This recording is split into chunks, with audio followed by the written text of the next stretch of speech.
'Cause I just wanna go to the deep end. I just wanna go. तो friends ये है हमारे पास Oppo का A15s। अगर फ्रेंड्स आपको जो बटन शो हो रहे हैं आपकी स्क्रीन पे इनको हाइड करना है इस फ़ोन में, तो वो किस तरीके से कर सकते हैं मैं आपको इस वीडियो में बताने वाला हूँ। तो वीडियो में ज़रूर बने रहिए। आपको बॉट साइड होम की होती हैं जो आपकी बटन्स होते हैं जस्ट बॉट साइड, और जो स्वाइप अप होते हैं किस तरीके से सेटअप कर सकते हैं इन सारे बटनों का मैं आपको इस वीडियो में बताऊंगा। इनको हाइड करने के साथ साथ स्वाइप अप करना है या फिर बॉट साइड करना है, किस तरीके से करना है, ये सारी सेटिंग आगे बताने वाले हैं। तो उसके लिए क्या करना है, सेटिंग फ़ोन की ओपन कर लेनी है। जब आप ओपन करेंगे इसको तो आपको हल्का सा स्क्रॉल करना है और पे कन्वेंस एंड टूल इस पर आपको क्लिक करना है। जैसे आप इस पर क्लिक करेंगे तो आपको देखा है नेविगेशन बटन्स, इस पर आपको क्लिक कर देना है। जैसे आप क्लिक करेंगे तो देखेंगे हमारे इस समय वर्चुअल बटन यहाँ पे एक्टिवेट हैं। अगर हमें करना है स्वाइप अप बॉट साइड तो क्या करना है, swipe gesture and from both side पर क्लिक करना है।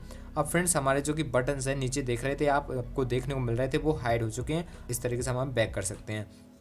अगर आपको स्वाइप अप करना है, अब आप ध्यान से करेंगे तो आपको डायरेक्ट कट जाता है। अगर आपको स्वाइप अप करना है तो वो किस तरीके से करेंगे, तो क्या करना है, आपको सिंपल वहीं से क्लिक करना है और यहाँ पर क्लिक करना है और उसके बाद आपको दिखता है नीचे यहाँ पर ऑप्शन मोर, आपको यहाँ पर क्लिक करना है। क्लिक करने के बाद आपको दिख जाता है स्वाइप अप जेस्टर, तो आपके इस पर क्लिक कर देना है। तो फ्रेंड्स देखेंगे यहाँ पे आपके जो स्वाइप अप जेस्टर हैं वो लग चुके हैं। अब फ्रेंड्स यहाँ पे आपको 3 लाइन्स शो होती हैं नीचे, देख सकते हैं आपको हल्की हल्की शो हो रही हैं। इनको हाइड करने के लिए आपको क्या करना है, यहाँ पे क्लिक कर देना है। तो आपकी लाइन्स वो बंद हो चुकी हैं।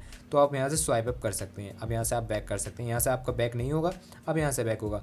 तो आप स्वाइप अप या फिर बॉट साइड कौन सी साइड रखना चाहते हैं अपने नेविगेशन की के लिए, तो यहाँ पे इस सारी सेटिंग कर सकते हैं। तो फ्रेंड्स आशा करते हैं आपको समझ में आया होगा कि आप इस फ़ोन में किस किस तरीके से अपने स्वाइप जेस्टर लगा सकते हैं। तो फ्रेंड्स आशा करते हैं आपको वीडियो अच्छा लगा होगा। वीडियो अच्छा लगा तो वीडियो को लाइक कीजिए, चैनल पर नए हैं चैनल को सब्सक्राइब करके बेल आइकन पर प्रेस कर लीजिए। तो फ्रेंड्स मिलेंगे नेक्स्ट वीडियो के साथ, तब तक के लिए good bye and take care.